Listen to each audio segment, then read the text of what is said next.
বাংলা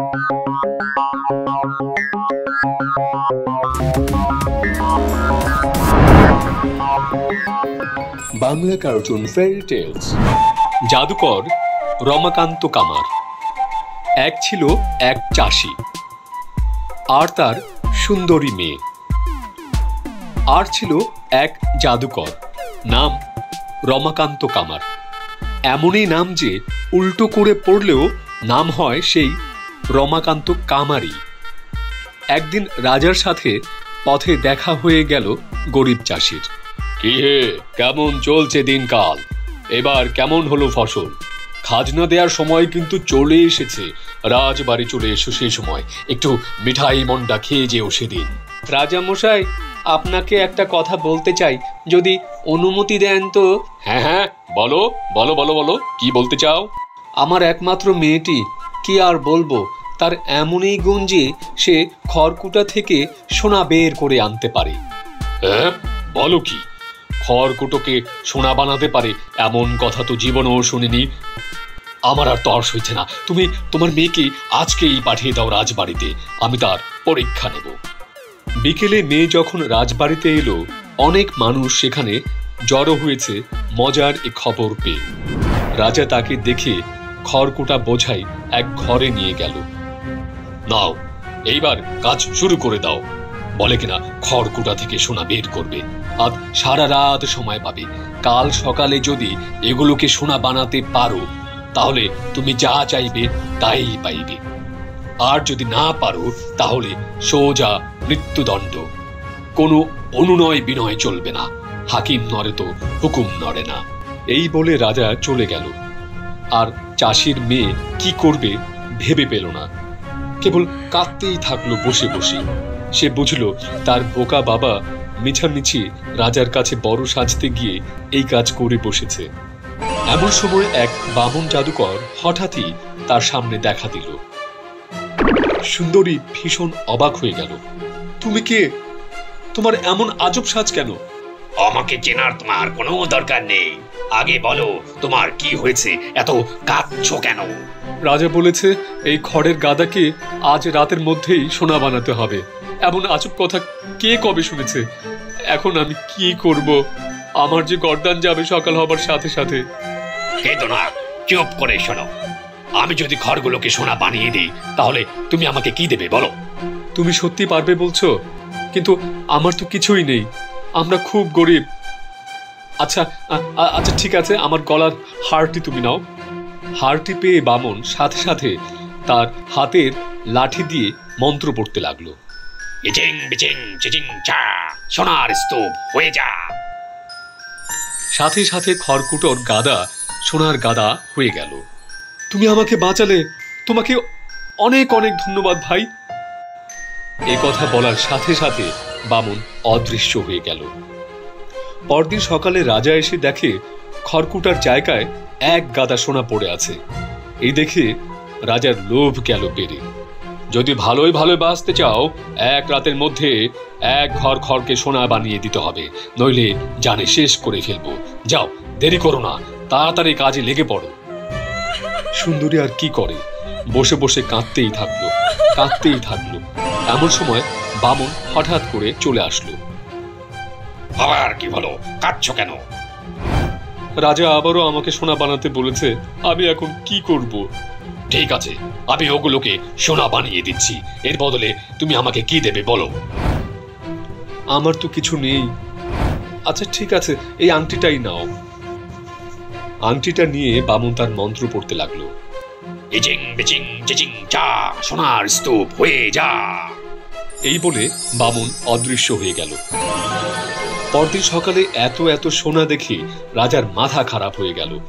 এরকম একটা মেয়েকে বিয়ে করতে পারলে আজীবন কেবল সোনা আর সোনা পাবো। আমার মতো বড়লোক আর কেউই হতে পারবে না এই দুনিয়াতে। নাও, এই খড়গুলোকে সোনা বানিয়ে দাও। এবারও যদি সোনা বানাতে পারো, তোমাকে আমার রানী বানাবো, আর না পারলে গর্দান যাবে, মনে রেখো। রাজা চলে যাবার পর সুন্দরী আবার কাঁদতে লাগলো। যথারীতি বামন হঠাৎ করে চলে এলো। আবার কি? সোনা বানাতে হবে, এই তো? ঠিক আছে, তুমি কি দেবে বলো? আমার তো শুধু হার আর আংটিই ছিল, আর তো কিছুই নেই তোমাকে দেওয়ার মতো। তাহলে তো হবে না, আমি তাহলে চললাম। তোমার গর্দানই যাক তাহলে, কোনো কিছু না দিলে আমি সোনা বানাতে পারবো না। না না না না, যেও না, দয়া করো, দয়া করো, তুমি যা চাও আমি তাই দেব। সত্যি বলছো? যা চাই তাই দেবে? হ্যাঁ, তুমি বলো কি চাও। তুমি তো পরদিন রানী হতে যাচ্ছ, এক সময় তোমাদের ছেলে হবে, সেই ছেলেকে কিন্তু আমাকে দিতে হবে, কথা দাও। যে শয়তান রাজা, লোভী একটা লোক, তার কোনো আগা মাথা নেই। ঠিক আছে, আমার ছেলেকে দিয়ে দেব, এবার সোনা বানাও। বামন দুহাত বাড়িয়ে জাদুর লাঠি দিয়ে জাদু মন্ত্র বলতে লাগলো। ইচিং বিচিং টিচিং চা, সোনার স্তূপ হয়ে যা। এই বলার সাথে সাথে খড়ের গাদা সোনার গাদা হয়ে গেল। পরদিন রাজা সুন্দরীকে বিয়ে করে ফেললেন তার ওয়াদা অনুযায়ী। এর বছরখানেক পরে সুন্দরীর ফুটফুটে এক খোকা হলো। সুন্দরী কিন্তু ভুলেই গেল সেই বামন জাদুকর আর তার দেয়া ওয়াদার কথা। একদিন ছেলে কোলে রানী বসে আছে তার ঘরে, এমন সময় হঠাৎ বামন আসলো। সুন্দরী, তুমি কেমন আছো? আশা করি তুমি আমাকে চিনতে পেরেছ। তোমার ওয়াদার কথা নিশ্চয়ই ভুলে যাওনি একদিনে। সুন্দরী রানী মারাত্মক ভয় পেয়ে গেল। রাজ্যের যত ঐশ্বর্য সম্পদ যা আছে নিয়ে যাও, তবু আমার খোকাকে চেও না, দয়া করো, আমাকে দয়া করো। প্রাণহীন ধন সম্পদ দিয়ে আমি কি করব বলো? আমার চাই জীবন্ত জিনিস, জীবন্ত। বামুনের কথা শুনে সুন্দরী রানীর কান্না বাড়তেই লাগলো। তা দেখে বামুনের মায়া হলো। আচ্ছা আচ্ছা, ঠিক আছে, কেঁদো না। আমি তোমাকে 3 দিন সময় দিচ্ছি। এই 3 দিনের মধ্যে তুমি যদি আমার নাম বলে দিতে পারো, তাহলে তোমার খোকাকে আমি নেব না। আর যদি না পারো?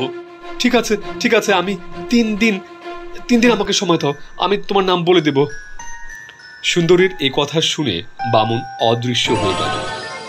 এরপর রাজ্যের যত নাম আছে সে জপ করতে বসল। বামুনের নাম হতে পারে আকাশ, হতে পারে বাতাস, নদী, বকুল, পাবন, শোভন, রাবণ, হতে পারে বসন্ত, শাওন, তিতাস। এমনি করে অনেক অনেক নামের রিহার্সেল সে করে নিল। পরদিন বামুন এলো। তোমার নাম কি অরুণ? হলো না, দাও দাও, ছেলেকে দাও। বরুণ? কিরণ? তাহলে আকাশ, বাতাস, নদী, বকুল, পবন, শোভন, রাবণ? হলো না। বসন্ত, শাওন, তিতাস? হলো না, হচ্ছে না, দাও দাও, ছেলেকে দাও। ঠিক আছে, আরো 2 দিন তো আছে, আমি ঠিকই তোমার নাম বলতে পারবো। বামন অদৃশ্য হয়ে গেলে সুন্দরী রাজার সব প্রহরীকে ডেকে আনলো। তোমরা চারদিকে ছড়িয়ে পড়ো, রাজ্যের যত নাম আছে সব জোগাড় করে একটা তালিকা বানাও। আজ বিকেলের মধ্যে সব নাম আমার চাই চাই। পরদিন রাতে সুন্দরীর ঘরে বামন আসলো। সুন্দরীর হাতে বিশাল এক নামের তালিকা। তোমার নাম কি আলাল? হয়নি। তাহলে দুলাল? হলো না। জব্বার? হচ্ছে না, হবেও না। তাহলে তোমার নাম জালাল, জামাল, কামাল, কালাম, আবুল, বাবুল, হাফিজ, নাফিস, সাদিক, মালিক, আকবর, সবুর, নুরু, হায়দার, ওমর, আলী, ময়না, শাপলা? কখনোই তুমি আমার নাম জানতে পারবে না, কারণ আমার নাম এমনই কঠিন যে তুমি ভাবতেই পারবে না। দুনিয়ার সব নাম জোগাড় করলেও পারবে না। ভালোই ভালোই তোমার ছেলেকে দিয়ে দাও। আচ্ছা, এখন তবে যাও, আর একটা দিন তো আছে, কাল ঠিকই আমি তোমার নাম বলে দিতে পারবো। যাই, রাজাকে বলে আসি সব কথা। কিন্তু রাজা যদি সব জেনে যায়, তাহলে আমার আর নিস্তার নেই, নির্ঘাত আমার গর্দান যাবে, আমার খোকাকেও হারাতে হবে শেষমেশ। এসব কথা ভেবে সুন্দরী ঠিক করলো সে নিজেই যাবে ব্যতিক্রমী নামগুলো জোগাড় করতে। কাঁদতে কাঁদতে শেষ বিকেলে এক বনের মধ্যে ঢুকলো সে। গাছতলায় বসে আছে, এমন সময় কোত্থেকে বিড়বিড়ের শব্দ শুনতে পেল সে। উৎসুক হয়ে সেদিকে পা টিপে টিপে গেল। দেখে বনের এক কোণে সেই বামন জাদুকর আগুন ঘিরে নাচছে আর কি যেন বলছে একা একা। আমার নাম বড় শক্ত পক্ত, রানী কোথায় পাবে নাম, হয়নি যে তার রক্ত। কি মজা রে, কি মজা, জীবন্ত জিনিসে দারুণ মজা। কখন শোনা আমার হবে, রানীর তখন কি হবে। আহারে আহা, আহারে আহা, রমাকান্ত কামার আমার নাম। সোজা বলো আর উল্টোই বলো নাম আমার, রমাকান্ত কামার।